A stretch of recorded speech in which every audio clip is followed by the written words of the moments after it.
The handcuffs bit into my wrists like a dog that had been waiting all day to sink its teeth into something soft. Cold steel. Warm blood. The smell of floor sanitizer and old coffee curling through the Fort Benning courtroom like a ghost that refused to leave.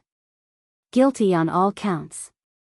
The judge's voice hit the back of my skull like a screen door slamming in a windstorm. My knees buckled. The wooden bench behind me caught my weight before the floor did, and I gripped it with both cuffed hands, the chain between my wrists rattling against the varnished oak like a cheap wind chime. Grant Whitfield sat 12 feet away at the prosecutor's table, his dress uniform pressed sharp enough to cut paper, his brass buttons catching the overhead fluorescent light. He did not look at me. He adjusted his left cuff. Smiled at the stenographer. A man who had just watched his wife of 5 years convicted of crimes she never committed, and he was smiling at the woman typing the record. My attorney's hand touched my shoulder. Her mouth moved. Words came out. None of them landed. The ringing in my ears swallowed everything like a tide rolling over a sandcastle. I need to see the paperwork, I said. My voice sounded like it belonged to someone standing at the bottom of a well. I never signed any divorce. I never. The bailiff's hand closed around my arm. 3 years earlier, the third step of the front porch always creaked twice. I heard it now in my memory, the way you hear a song you used to dance to, the melody arriving before the words. Grant was coming up those steps for the first time, a bottle of cheap sweet tea in one hand and a sunburn peeling across the bridge of his nose. He had just finished a field exercise at Fort Benning and wandered into my family's bakery on Main Street looking for something that tasted like home. I handed him a pecan praline across the counter and he bit into it right there, eyes closing the way a man's do when something hits a part of him he forgot existed. Lord, he said.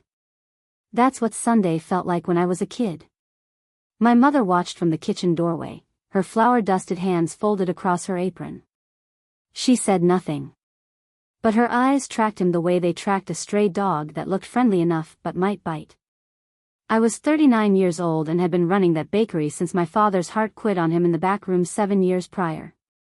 I had dated exactly 2 men in my adult life, both of them sweet and both of them gone before the leaves changed. I was not looking for a husband. I was looking for a reliable pie crust recipe and maybe a dog that didn't bark at the mail carrier. But Grant Whitfield had a way of filling a room without raising his voice. He showed up every Saturday for 3 weeks straight, ordering the same pecan praline, sitting at the same corner table by the window where the afternoon light made everything golden. He asked about the bakery. About my father. About whether I believed a man could start over after making a mess of things. Everybody deserves a clean slate, I told him. As long as they actually use it to write something better. He looked at me then with those brown eyes that held more heat than the oven in my kitchen, and something shifted in the air between us like the moment before thunder cracks. We married in the First Baptist Church on Elm Street, the one with the white steeple and the door that stuck on humid days. 40 people came. My mother sat in the front pew with her hands folded so tight her knuckles went white, and when the preacher asked if anyone objected, she opened her mouth. Closed it. Looked at the ceiling. Said nothing. Grant's mother flew in from Tulsa. She was a thin woman with a smoker's voice and a habit of checking her watch during the vows. She pulled me aside at the reception, her grip on my elbow just firm enough to feel like a warning. He's always wanted more than he has, she said. Don't let him make you the price. I laughed it off. Poured her more tea. What did a mother know about the man her son had become? People grow. People change. I believed that the way I believed the sun would rise, with the simple faith of someone who had never been proved wrong. I sold the bakery within a month of the wedding. Grant said military spouses needed to be mobile, ready to relocate at a moment's notice, and a bakery tied me to one town like an anchor tied a boat. It made sense. I told myself it made sense. My mother's face when I handed over the keys to the new owner was the same face she made the time I totaled her Buick at 16, like something precious had been crushed and there was no insurance policy big enough to cover it. We moved into base housing at Fort Benning, a squat brick duplex on Pershing Avenue with a patchy lawn and a kitchen faucet that dripped no matter how many times Grant tightened the washer. I replaced the washer myself. Fixed the garbage disposal. Recaulked the bathroom tiles. Learned to cook for one on the nights he was in the field, which became most nights as his career accelerated through the ranks like a car with no brakes on a downhill road. The first year was good. Or close enough to good that I could blur the edges and call it that. Grant came home smelling of field dirt and marquise, and I would have dinner waiting and he would eat standing at the counter because sitting down felt too much like surrendering the day. We watched baseball on the couch. He called his mother on Sundays. I baked cobblers for the spouses' club potluck and pretended the other wives' sideways glances didn't feel like tiny paper cuts. The second year, the cracks started. Not the dramatic kind you see in movies where somebody throws a vase against the wall. The quiet kind. The kind that spreads across a windshield so slowly you don't notice until the whole thing shatters at the first pothole. He stopped calling when he was in the field. Stopped texting. I would send messages that sat unread for days, and when he finally responded, the replies were short and functional. Busy. Later. Don't wait up. I pressed my thumb against my bare ring finger, the habit I developed like a tic, and told myself that military life was hard on everyone and that a good wife understood the weight her husband carried. Tom Bridges came around during the second year. He was a stocky man with quiet hands and a voice like gravel rolling downhill, slow and low. He had served with Grant in the same unit for 3 tours and now worked at the auto shop off Highway 27, the one with the hand-painted sign that said, Bridges Repair. If we can't fix it, it ain't broken. He showed up at the duplex one Thursday evening with a casserole dish his landlady had made too much of, he said, and it would be a shame to let good chicken go to waste. He sat at the kitchen table and ate a small portion and asked about the leaky faucet I had just fixed. I showed him. He nodded, once, the way a doctor nods when a patient describes a symptom that confirms a diagnosis he already suspected. Grant's a lucky man, he said. Then he paused. 2 seconds. If he remembers it. I didn't ask what he meant. I should have. The third year, Grant started coming home after midnight, sometimes not at all. His uniforms smelled different. Not field dirt or gun oil. Something floral and expensive, the kind of scent that came from a department store, not a commissary. I mentioned it once, standing in the laundry room with his shirt in my hands, and he snatched it from me with a sharpness that left a scrape across my knuckles. Classified training, he said. New protocols. You wouldn't understand. I understand that my knuckles are bleeding. He looked at the red mark on my hand and for half a second something flickered behind his eyes, something that might have been guilt or might have been irritation at being questioned. Then he adjusted his cuff and walked out of the room. The Saturday I drove to the officers' club through a rainstorm so thick my wipers sounded like they were clapping for their own survival. I was bringing Grant his dress blues. He had left them hanging on the back of our bedroom door, which was unusual because Grant Whitfield never forgot his uniform the way he never forgot to adjust his cuffs before a lie. I told myself I was being a good wife. The kind of wife who shows up with dry cleaning in a downpour because her husband has an important dinner and would not want to look less than perfect. The kind of wife who still believes that showing up matters. What I saw through the rain-streaked window of the officers' club was not a formal dinner. It was not a briefing. It was Grant, his arm around the waist of a woman I had never seen before, a tall blonde in a cream sweater who leaned into him the way a vine leans towards sunlight, and him leaning back, his face soft and open in a way I had not seen directed at me in over a year. I sat in my car in the parking lot for 11 minutes. I counted. The rain hammered the roof and the defroster struggled and my knuckles went white on the steering wheel. I could have driven away. I could have pretended I never saw it, the way I had pretended about the perfume and the late nights and the phone that never rang. I got out instead. The rain hit me like a slap from a relative who has been holding it in for years. My shoes squelched across the wet pavement. I pushed through the club's front door, trailing water like a sad parade float, and walked straight past the hostess stand and through the dining room until I reached their table. Grant looked up.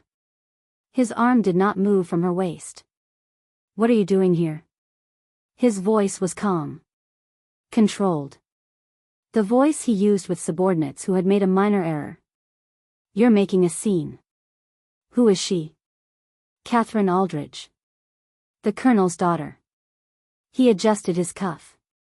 She was asking about housing options for new officers. This is exactly what I mean about your insecurity. You can't distinguish a professional conversation from a personal one. The blonde, Catherine, had the decency to look uncomfortable. She pulled her arm away from Grant and stared at her wine glass like it contained the answer to a question she had not asked yet. I did not scream. I did not throw the garment bag at his face, though I wanted to with every cell in my body. I turned around and walked back through the dining room, past the hostess who pretended not to watch, and out into the rain that had not slowed down because the universe does not care about the timing of personal catastrophes. I drove home. Put his dress blues on the bed. Sat in the kitchen with a cup of tea that went cold before I took a single sip. Waited. He did not come home that night. Or the next. Or the one after that. On the fourth morning, just as the sky turned the color of a bruise over the pine trees behind the housing complex, I heard boots on the porch. I straightened my sweater. Checked my reflection in the microwave door. Opened my mouth to say something that started with, "We need to." The door exploded inward. Not Grant. Two military police officers in full gear, their faces blank as new paint, and behind them a woman in a civilian suit holding a folder thick enough to stop a bullet. Margaret Doyle Whitfield? The older officer's voice was flat. You're under arrest for criminal trespass on restricted military installation, harassment of a commissioned officer, and violation of a valid protective order. What protective order? He read me my rights. The words sounded like they were being delivered from the bottom of a swimming pool. My hands shook. I pressed my left thumb against my ring finger out of habit, but the ring was gone. I had taken it off 2 nights ago and set it on the nightstand because the metal felt cold and heavy and I could not stand the weight of it anymore. Grant did this, I said. My husband. Your former husband, the woman in the suit corrected, not looking up from her folder. The divorce was finalized 18 months ago. The room tilted. The kitchen faucet dripped once. Twice. I gripped the counter edge and my fingers found the crack in the tile, the one I had been meaning to fix for 6 months, and I held onto it like it was the only solid thing left in the world. I never signed divorce papers. That's not what the court records indicate. She flipped a page. You were properly served. You signed the acknowledgement. The decree is on file with Muskogee County. I had never been to Muskogee County Courthouse. I had never seen these papers. I had never signed anything except grocery lists and permission slips and the deed to a bakery that no longer belonged to me. The handcuffs clicked shut. Cold steel. Warm skin. The same metal, the same sound, that would follow me into every nightmare for the next 3 years. They put me in a holding cell at the base detention facility. Concrete walls painted the color of old oatmeal. A metal bench bolted to the floor. A fluorescent tube overhead that buzzed like a mosquito with a personal vendetta, casting light that made everything look like it had already died and just hadn't noticed yet. 7 days. No phone call. No lawyer. No explanation beyond the arrest report that listed my supposed crimes in language so formal it made harassment sound like a clerical error. I paced the cell until my feet wore a path in the thin foam mat. I pressed my forehead against the cold wall and counted the water stains the way you count ceiling tiles in a dentist's office, because counting keeps the panic at arm's length for a few more minutes. On the 3rd day, I laughed. It came out wrong, more bark than sound, echoing off the concrete like a dog trapped in a silo.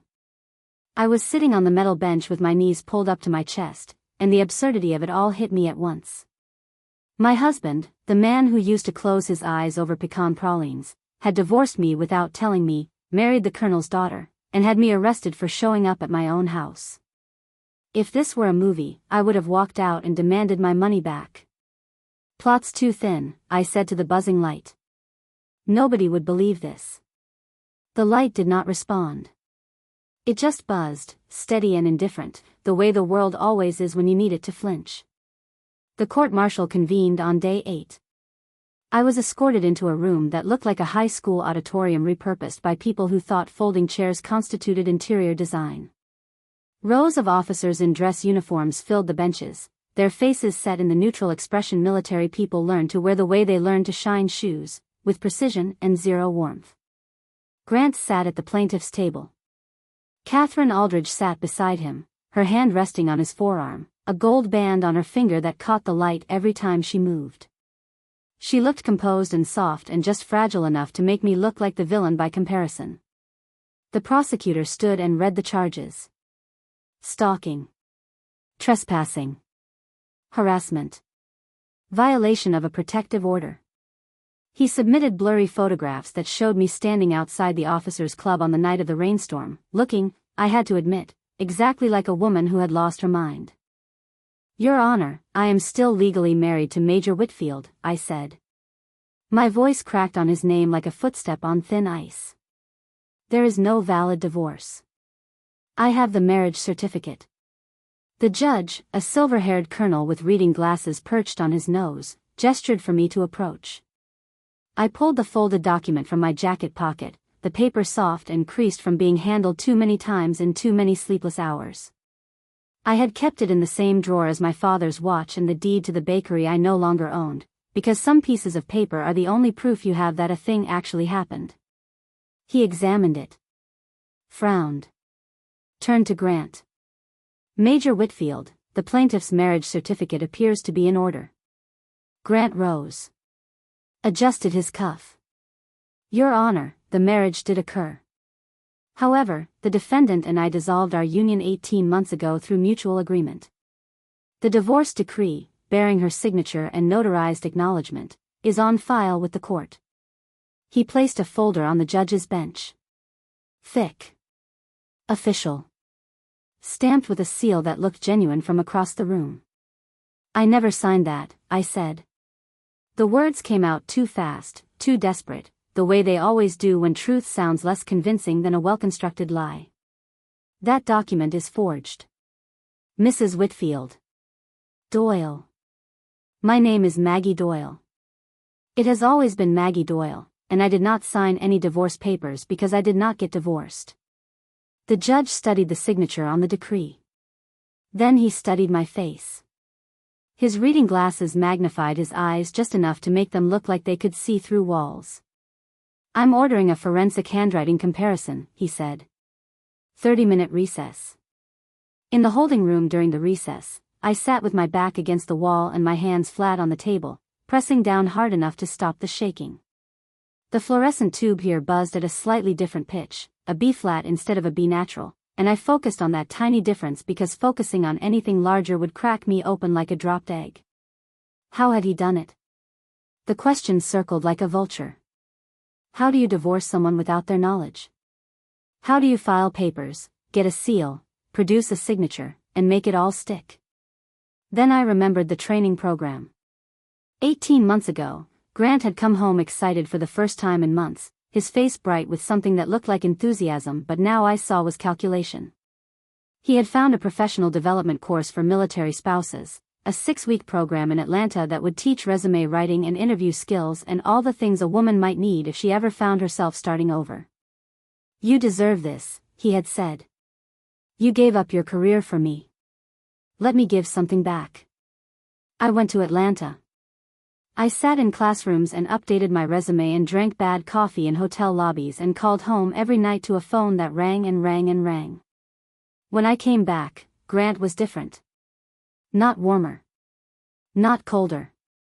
Just absent, the way a house is absent after a fire, the walls still standing but everything that made it a home reduced to ash.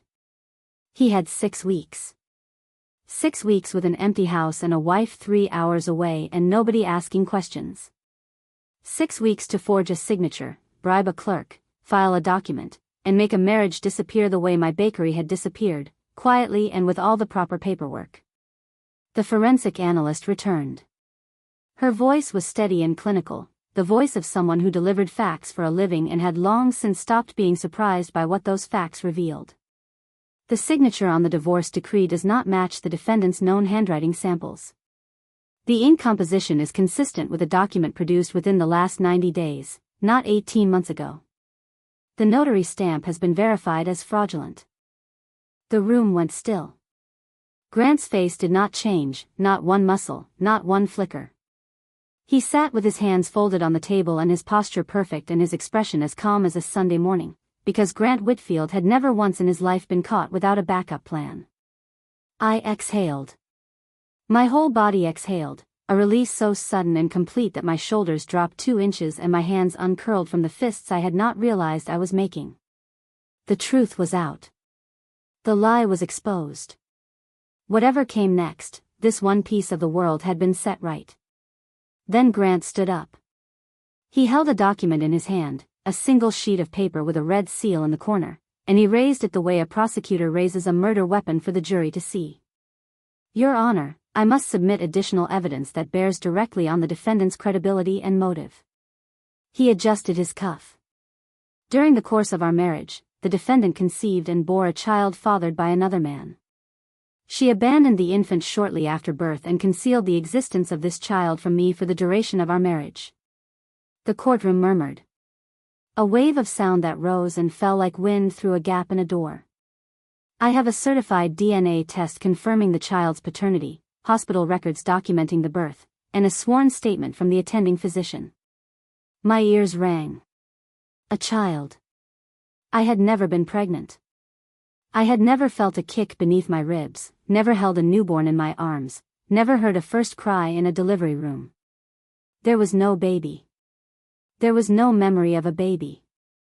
There was nothing but the buzz of the fluorescent light and the slow, sinking realization that the ground beneath me had opened up again, and this time there was no edge to grab. The DNA evidence is independently verified, Grant said, and his voice held the same smooth confidence it had held the day he told me a pecan praline tasted like his childhood. Science does not lie. The judge denied bail. I was escorted back to the holding cell, and as the door closed behind me, Grant's voice found my ear like smoke finding a crack in a window. Accept the charges. Plead guilty. You'll be out in 2 years with good behavior. His breath was warm against my cheek. Keep fighting, and you'll spend the rest of your life in a cell. The General's office controls every promotion, every housing assignment, every resource on this base. You are nothing, Maggie. You were always nothing. The only thing that made you visible was my name, and I took that back. I stared at the concrete wall. The water stains formed shapes if you looked long enough. A bird. A hand. A baby's face. I pressed my thumb against my bare ring finger and felt nothing but skin. That night, after the bass went quiet and the guard's footsteps faded to a distant rhythm like a heartbeat in another room, the cell door opened. Not the loud, official swing of a guard's entry. A slow, deliberate creak, the sound of someone who did not want to be noticed but had decided that being noticed was less important than what he had to say. Tom Bridges stepped inside. He was not in his mechanic's coveralls. He wore a dark jacket and jeans, and his face looked like it had aged 5 years since the last time I saw him sitting at my kitchen table eating casserole. He sat on the metal bench across from me. The bench groaned under his weight. He paused. 2 seconds. His eyes held something heavy, the kind of weight a man carries when he has been silent too long and the silence has become its own kind of crime. I need you to listen, he said. Not believe. Just listen. I listened. Almost everything Grant said in that courtroom today was a lie. The forged divorce. The protective order. The stalking charges. All of it manufactured to make you look unstable and make himself look like the victim. He paused again. But one thing he said was true. The fluorescent light buzzed. B flat. I would remember that note for the rest of my life. You had a baby boy. 2 years ago. You don't remember because Grant drugged you. He put something in your vitamins, something military grade that wipes short-term memory in specific windows. You were pregnant. You gave birth. You held that child for maybe an hour before he took him away and increased your dosage until every trace of the pregnancy was gone from your mind. The room did not tilt this time. It dissolved. The walls, the bench, the buzzing light, all of it fell away like scenery in a high school play being struck between acts, and I was standing in white space with nothing to hold onto and no floor beneath my feet. No. Maggie. No. I would remember. A woman remembers having a child. That's not something you forget, like where you put your keys. He made sure you forgot. Tom's voice was gravel and rain and something broken underneath both. The same way he made sure you forgot the 6 weeks in Atlanta when he filed the fake divorce. The same way he made sure you never questioned the gaps in your memory because you trusted him and he used that trust like a weapon. I pressed my thumb against my ring finger so hard the nail left a white crescent in the skin. Where is my baby? Tom reached into his jacket pocket. He pulled out a photograph, edges soft with handling, and placed it on the bench between us. A boy. Maybe 2 years old. Dark curly hair. Green eyes that looked like mine, the same shade I saw every morning in the bathroom mirror. Round cheeks. A gap-toothed grin that cracked something open inside my chest that I did not know was sealed shut. His name is Sam, Tom said. I've been taking care of him. Every week. For 2 years. I picked up the photograph. The paper was warm from Tom's pocket. The boy's face was my face, my father's face, the face of every Doyle who had ever stood behind the counter of that bakery and handed something sweet to a stranger. You knew. My voice was a wire pulled so tight it could cut. You knew all of this and you said nothing. I was afraid. He did not flinch. The colonel's office controls everything on this base. Every record. Every transfer. Every career. I spoke up without evidence. I'd end up in a cell next to yours and Sam would have nobody. He paused. 2 seconds. I spent 2 years collecting evidence. Recordings. Bank transfers. Witness statements. Everything you need to burn Grant Whitfield to the ground. I looked at the photograph. I looked at Tom. The boy had his jaw. The realization hit me like a freight train with no headlights, sudden and total and impossible to look away from. He's yours. Tom closed his eyes. Just for a moment. When he opened them, they were wet in a way I had never seen a man like him allow himself to be. Grant drugged me at a base function. Same drug he used on you. Woke up in a hotel room I'd never seen, no memory of how I got there. He told me I'd disgraced myself, that I'd compromised my military standing, that one word from him and my career was over. Tom's jaw tightened like he was biting down on something that tasted like rust. It was leverage. Insurance. Make sure I never talked about the bribery, the forged documents, the illegal transfers. My shame for his silence. And my baby? Private adoption. Off the books. A family 200 miles from here. His voice cracked on the word family, the first fracture I had ever heard in that low, steady gravel. I found them when Sam was 3 days old. I've been driving out every Sunday since. I pay for his care. I read him stories. He calls me Mr. Tom because that's what the caregiver told him to call me. I held the photograph with both hands. The boy's gap-toothed grin. My eyes. Tom's jaw. A child who belonged to both of us and to neither of us, stolen before his mother could hold him and raised by strangers while his father drove 200 miles every Sunday just to be in the same room. I want my son back. I know. I want Grant destroyed. Tom reached into his other pocket and pulled out a small USB drive, black plastic and silver metal, small enough to disappear in a closed fist. 2 years of recordings. Him admitting to the forged divorce, the bribery, the drugging. Bank records showing payments to the county clerk who filed the fake decree. 3 witnesses willing to testify. He set it on the bench next to the photograph. Everything you need to bury him. I stared at the USB drive. Small. Ordinary. The same kind of device you'd use to store vacation photos or tax returns. Inside it sat 2 years of evidence, 2 years of Tom's fear and silence and Sunday drives, 2 years of a boy growing up without his mother because a man who adjusted his cuffs before he lied had decided that a child was just another tool for climbing a ladder that never ended. I need a lawyer. I already found one. Best military defense attorney in the state of Georgia. She's waiting for your call.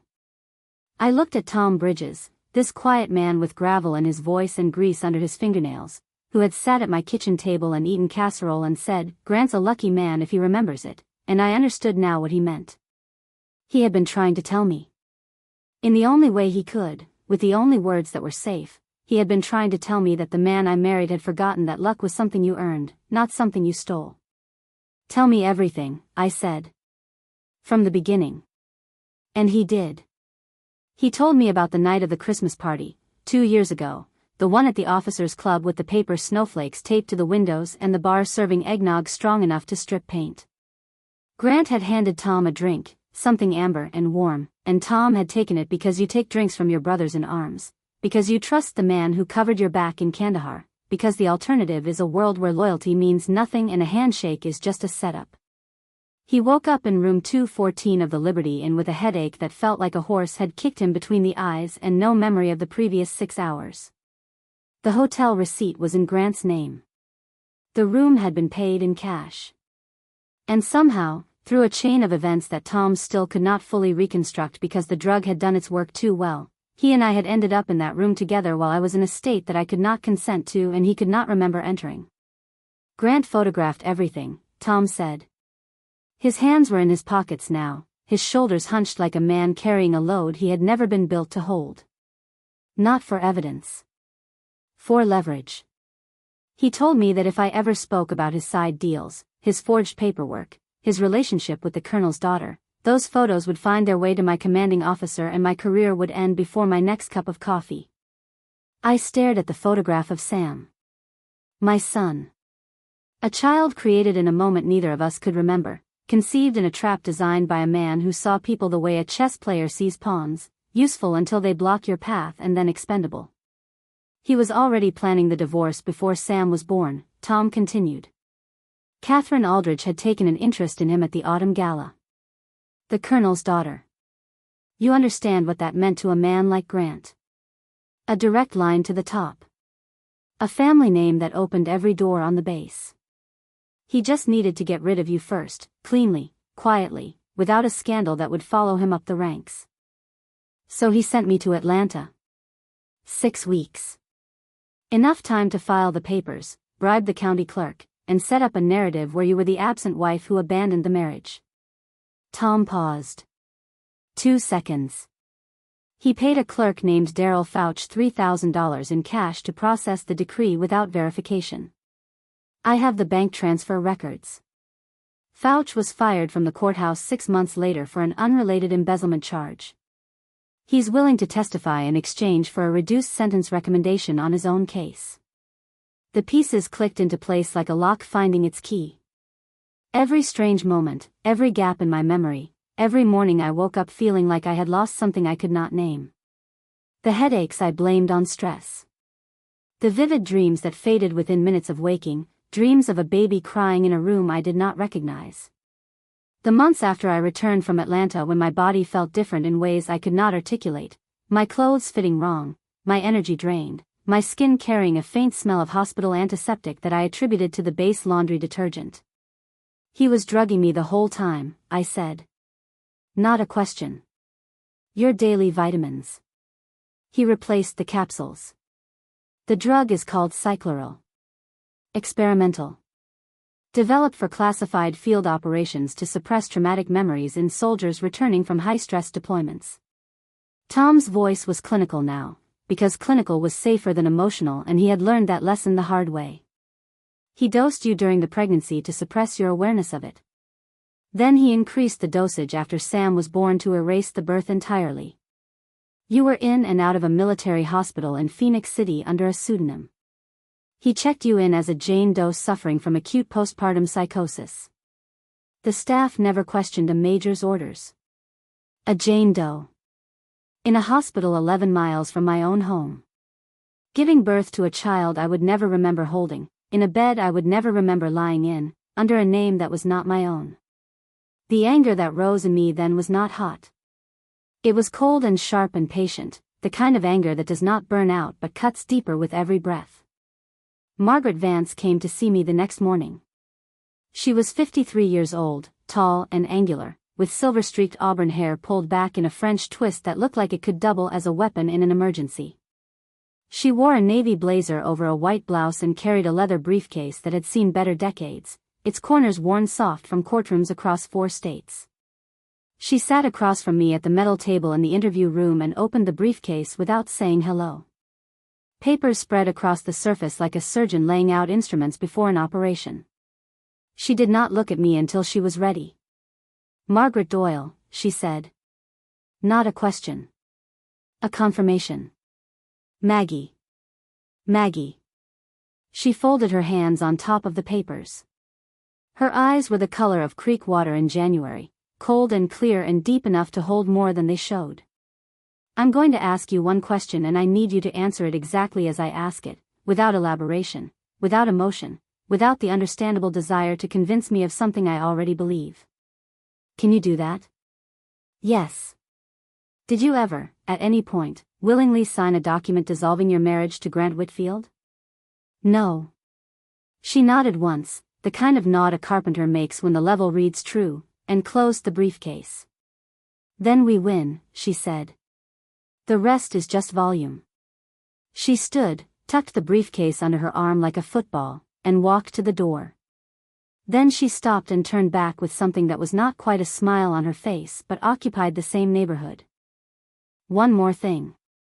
The DNA evidence Grant submitted, the one that supposedly proves you gave birth to another man's child and abandoned it?" She waited. "It does prove paternity. Just not the paternity he thinks it proves. And when that report is read aloud in that courtroom, every person in it is going to hear the sound of a man burying himself with his own shovel." She left.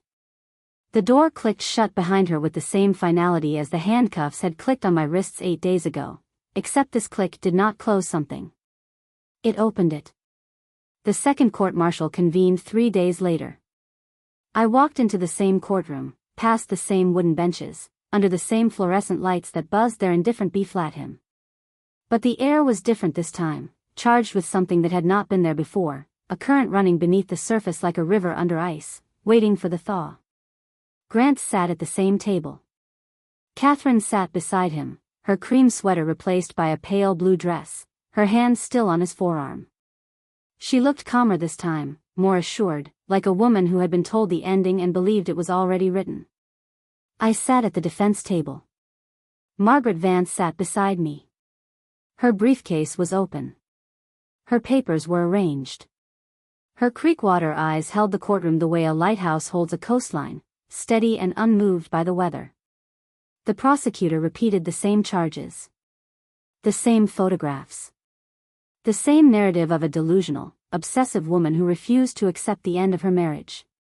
His voice was loud and authoritative, the voice of a man who believed that volume was a substitute for truth. Margaret Vance did not stand until he finished. She rose slowly, buttoned her blazer, and faced the judge with the unhurried confidence of a woman who had already seen the finish line and was simply walking toward it. "Your Honor, the defense moves to submit new evidence into the record, including certified audio recordings, forensic bank transaction analysis, and sworn testimony that will demonstrate that every charge against my client is the product of a deliberate, premeditated campaign of fraud and intimidation orchestrated by the plaintiff, Major Grant Whitfield." The courtroom went silent. Not the respectful silence of a room waiting for a ruling. The held-breath silence of a room that just heard a match strike in a room full of gasoline. Grant's hand moved toward his cuff. Stopped. Margaret Vance produced a laptop. The bailiff connected it to the courtroom's overhead speakers. She pressed play. Grant's voice filled the room. Not his courtroom voice, measured and controlled. His real voice. The one he used when he thought nobody was listening. The divorce was filed in Muskogee County. Fouch processed it without verifying the signature. I paid him 3,000 cash. If anyone pulls the file, it looks clean. The ink matches. The seal matches. The only thing that doesn't match is her actual handwriting, and by the time anyone thinks to check, she'll be locked up and nobody will care. The recording continued. Grant's voice, calm and detailed, explaining how he had bribed the clerk, how he had arranged the fake protective order, how he had coached Catherine on what to say to the investigators, how he had planted the surveillance photographs that made me look like a stalker when all I had done was bring my husband his uniform in the rain. That's been edited. Grant was on his feet, his face flushed the color of a stop sign. Those recordings are fabricated. This is a desperate attempt to. 3 independent state-certified forensic laboratories have confirmed these recordings are original and unaltered, Margaret Vance said, her voice cutting through his like a carving knife through soft butter. The timestamps, the background frequencies, and the voice pattern analysis all match. Your Honor, we now call Captain Thomas Bridges to the witness stand. Tom walked toward the witness chair without a single moment of hesitation. His steps were steady and sure, his gaze unflinching as he faced the entire court. He swore his oath and sat down, and for the first time since I had known him, his voice was not gravel and hesitation. It was granite. He recounted every step of Grant's plan. The drugging at the Christmas party. The photographs used as leverage. The forged divorce decree. The memory-altering medication slipped into my vitamins. The stolen child and the private adoption arranged to erase every trace of a baby I had carried for 9 months and held for less than an hour. Captain Bridges, are you telling this court that Major Whitfield systematically drugged his wife over a period of years to suppress her memories? The judge's voice carried the careful neutrality of a man who had just heard something that restructured his understanding of the case. Yes, sir. The drug is called Cycloral. I have the purchase records and shipping invoices showing Grant obtained it through a contact at the base pharmacy. He administered it through her daily vitamin supplements. And the child? He arranged a private, off-the-books adoption through a caregiver named Helen Purcell, currently residing in Macon, Georgia. I have visited the child every Sunday for 2 years. I have financial records proving I paid for his care. The child's name is Samuel Doyle Bridges. He is 2 years old. Tom paused. 2 seconds. He is my son. The courtroom erupted. The judge's gavel cracked through the noise like a thunderclap, but the whispers kept rippling, the way ripples keep spreading after a stone hits water. Grant roared to his feet, his composure finally shattered. He's lying. This man has harbored a personal vendetta against me since I was promoted over him 3 years ago. He's fabricating this entire story to destroy my career because he couldn't compete on his own merits. Tom did not flinch. He reached into his jacket pocket and pulled out a sealed USB drive. 3 years of saved chat logs between Major Whitfield and the county clerk. Hidden surveillance footage of the cash handoff in the commissary parking lot. 7 additional sworn witness statements from base personnel who observed Major Whitfield's pattern of illegal activity. He set the USB drive on the witness stand like a man laying down a hand of cards that cannot be beaten. Every word I have spoken is backed by evidence that has been independently verified by 3 separate forensic laboratories. Grant's face had gone from red to white. His mouth opened and closed like a fish pulled from water. He looked at Catherine, who had pulled her hand from his arm and was staring at him with an expression that suggested the ground beneath her had just opened up too. Your Honor, Grant said, and his voice was smaller now, the voice of a man who could hear the walls closing in. I request a continuance to review this so-called evidence and prepare a proper defense. Denied, the judge said. The word landed like an anvil. The courtroom doors burst open. Every head turned. A 4-star general marched through the opening with an entire team of uniformed investigators trailing behind him like the tail of a comet. His presence commanded silence the way a storm commands attention, not by asking for it but by being impossible to ignore. Grant's face lit up. The general. Colonel Aldridge's commanding officer. Catherine's father superior.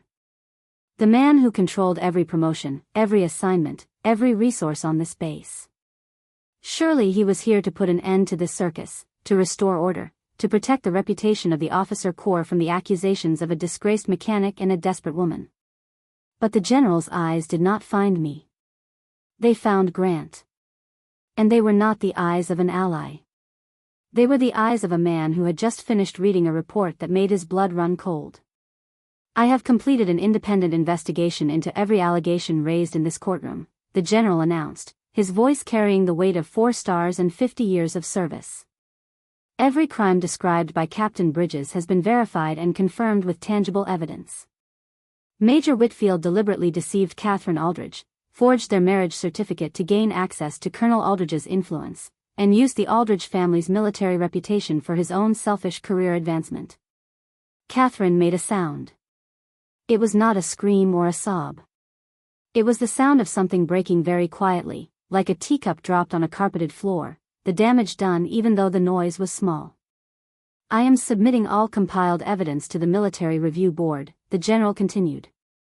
"I am requesting an immediate dishonorable discharge and full criminal prosecution for every felony committed." Armed military officers moved forward.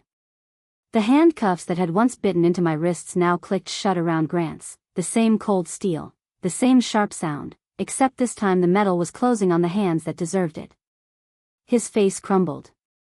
The composed mask that had never cracked in 5 years of marriage, the smooth confidence that had made a forged divorce look like a mutual agreement and a stolen child look like an abandoned secret, shattered like thin ice under a heavy boot.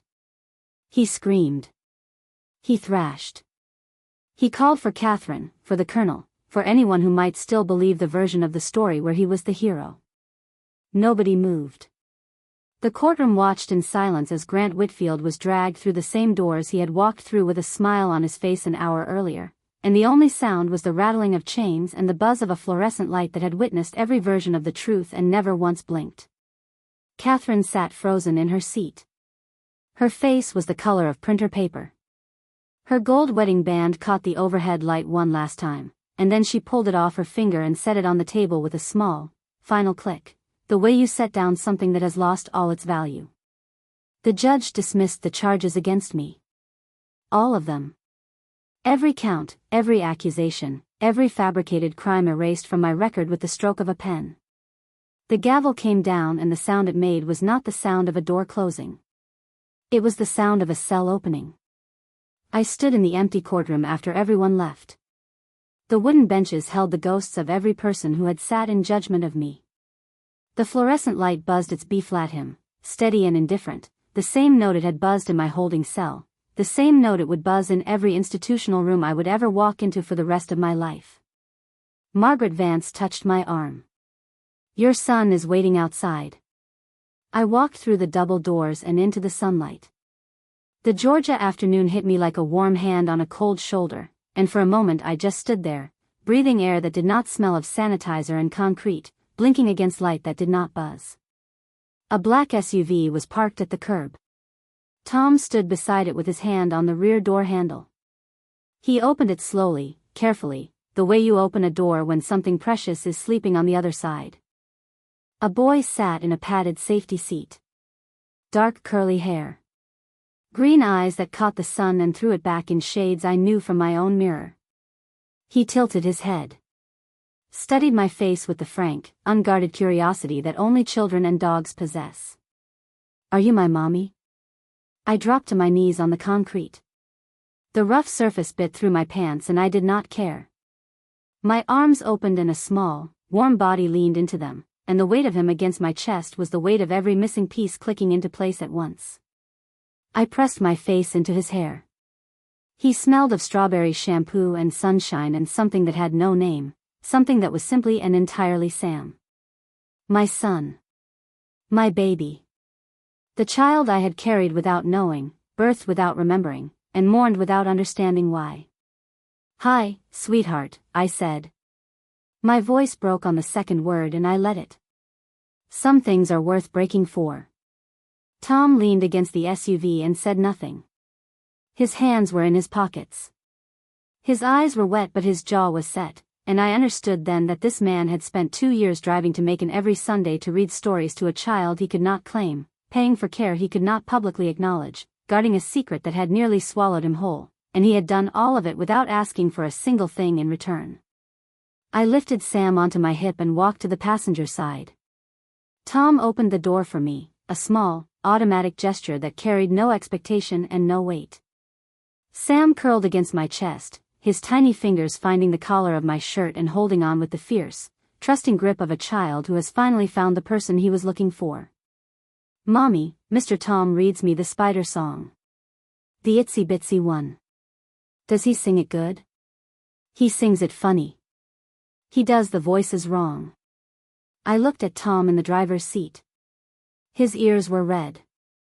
A man who had faced down 3 combat tours without flinching was blushing because a 2-year-old had criticized his Spider vocals, and the absurdity of it hit me so suddenly and so completely that I laughed. A real laugh, the kind that comes from somewhere below the ribs and shakes loose things you didn't know were stuck. "Hey," I said. "You want to come inside for dinner when we get home? I make a mean pecan praline." Tom glanced at me. Just for a second.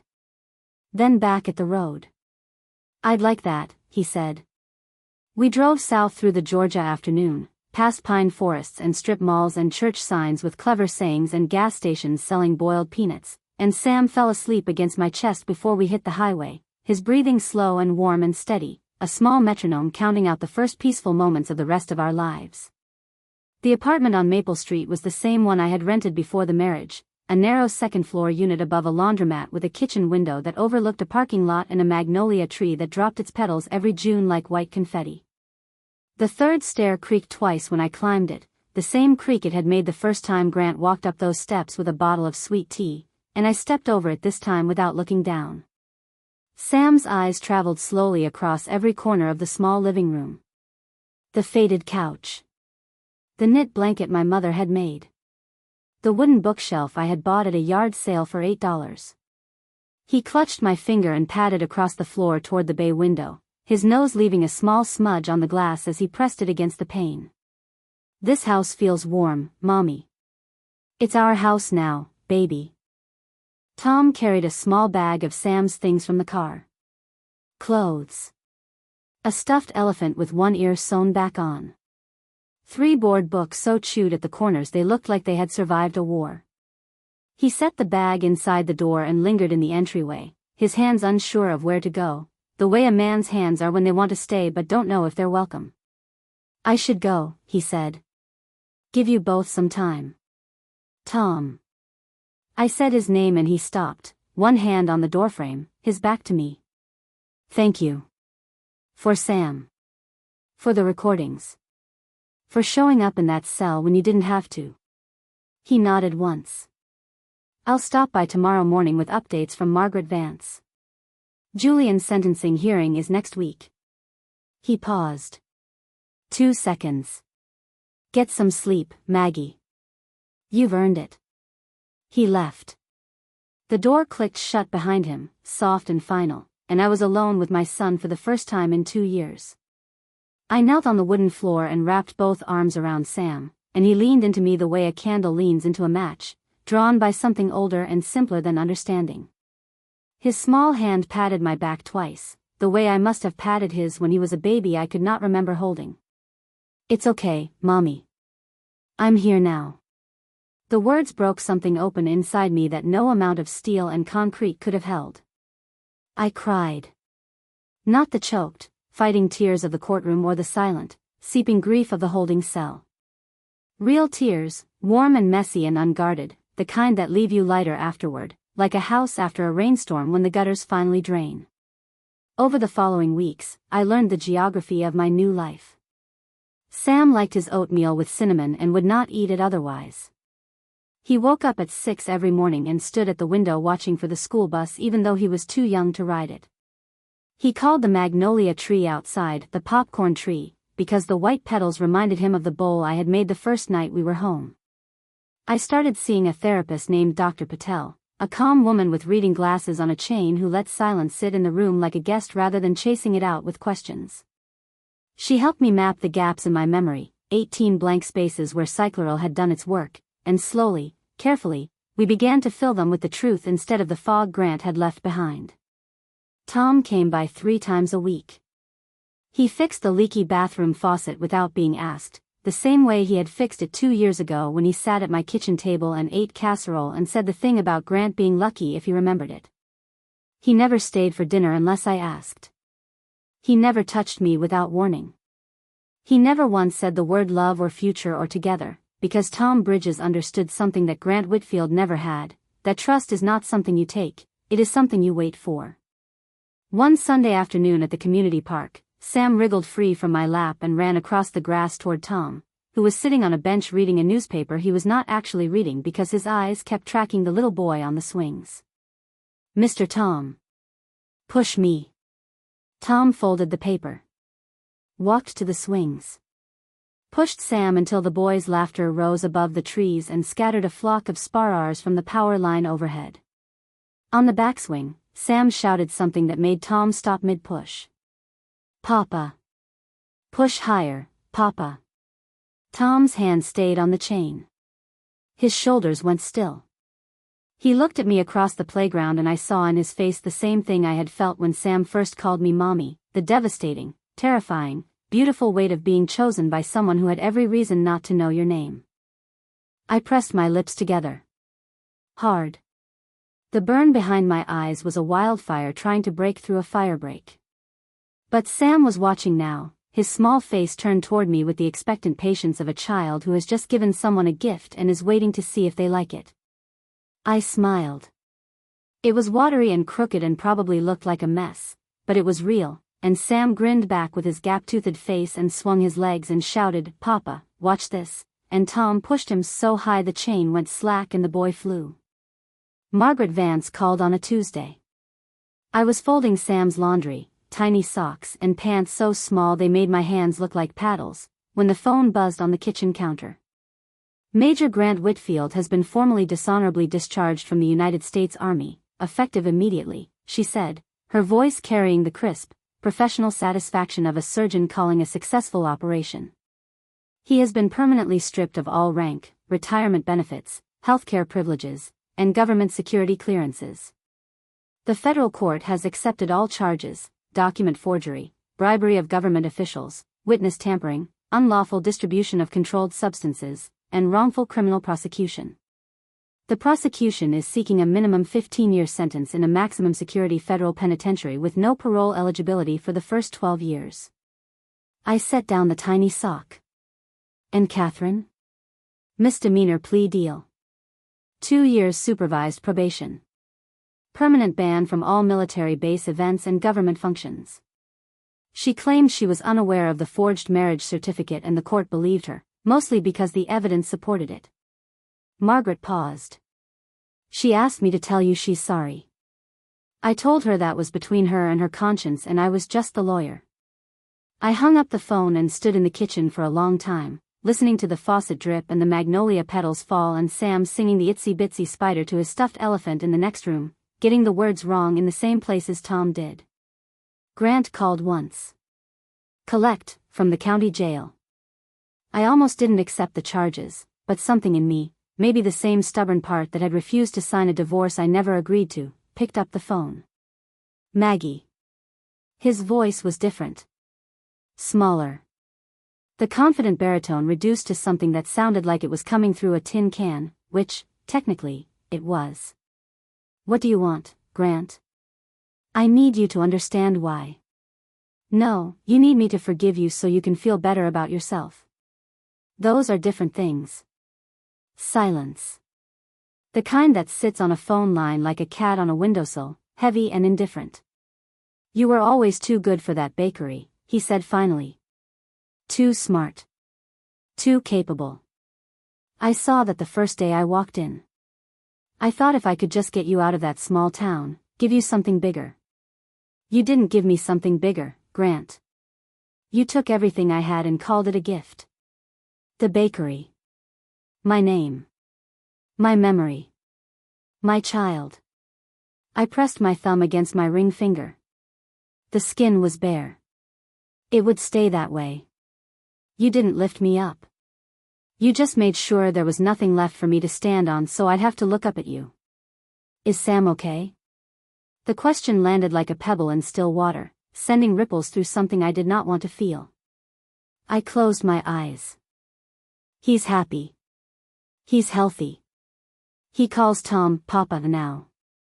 He likes fire trucks and strawberry popsicles and the itsy bitsy spider, which, by the way, Tom sings wrong every single time and Sam doesn't seem to mind. I took a breath. He doesn't ask about you. He doesn't know you exist yet. Someday he will, and when he does, I'll tell him the truth. All of it. Because the difference between you and me, Grant, is that I actually believe people deserve to know what's real. I hung up the phone. The dial tone hummed in my ear for a moment, then I set the receiver down and walked into the living room where Sam was building a tower of wooden blocks that was taller than he was. Mommy, look. I see it, baby. That's the tallest tower in the whole state of Georgia. It's for you. He placed one more block on top, carefully, with his tongue sticking out the corner of his mouth the way my father used to stick his out when he was frosting a cake. The tower wobbled. Held. See? It doesn't fall down. I sat on the floor next to him and pulled him into my lap. He smelled of cinnamon and strawberries and the particular, irreplaceable scent of a small boy who has been playing hard all afternoon. No, baby, I said. It doesn't fall down. 6 months later, on a cool October evening when the magnolia tree had dropped its last petal and the porch light made the street look like a painting, I sat on the steps of the apartment with a cup of tea cooling in my hands. Tom was inside, reading Sam a bedtime story about a bear who couldn't find his hat, doing the voices wrong as always, and Sam's laughter was filtering through the open window like music from a radio you didn't know was on. The third step creaked under me. Twice. The same creak it had made the first time Grant walked up with his sweet tea and his sunburn and his pecan praline smile. I had stepped over that creak for months now, avoiding it the way you avoid a loose board in a floor you know too well, but tonight I let it creak. I let it make its sound. Because a creaking step is not a broken step. It is just a step that has been stepped on enough times to remember the weight of the people who passed over it. Tom appeared in the doorway. Sam was asleep on his shoulder, one small hand clutching the collar of Tom's flannel shirt, his face pressed into the curve of Tom's neck with the complete, boneless trust of a child who knows he is safe. He wanted 3 stories, Tom said softly. I only read 2. He was out before the bear found his hat. Did the bear ever find it? He was getting close. I reached up and brushed a curl of dark hair from Sam's forehead. My son. My eyes. Tom's jaw. A child born from a deception and raised by the quiet, stubborn love of a man who drove 200 miles every Sunday to read stories he got wrong to a boy who didn't care. Tom shifted Sam to his other arm and the movement brought him close enough that I could smell the laundry detergent on his shirt and the faint trace of motor oil that never quite left his hands no matter how many times he washed them. He looked at me. I looked at him. The porch light hummed. The magnolia tree stood bare and patient, waiting for spring. You don't have to keep calling yourself Mr. Tom, you know, I said. He paused. 2 seconds.